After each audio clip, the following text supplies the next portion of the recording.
Hey, I'm Rachel Ngom from she'smakinganimpact.com, and today I just want to encourage you. So how many people need permission to get started in something, but they don't need permission to quit something? Think about it. Think about it. We seek approval from others to run with our ideas, but when things get hard, not if things get hard, but when things get hard, because anything worthwhile is gonna come with challenges. Let me promise you. We just give ourselves permission to quit, right? How many chances do you give your baby to learn how to walk before you say, well, I guess they're just not meant to walk, right? You're going to say, well, heck no, I'm going to let my baby keep trying and keep trying and keep trying until he or she walks, right? It's the exact same thing with you.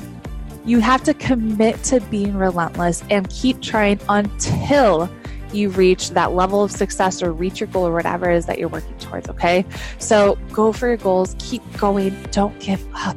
Don't give up before the miracle happens. I believe in you, okay? Head to she'smakinganimpact.com. I got a lot of freebies there for you, like my free Pinterest cheat sheet and my free Pinterest workshop. And tag me on Instagram with some kind of content or something you'd love to see from me, because I'm here to help. So go be a rock star today, be relentless, and I'll see you later.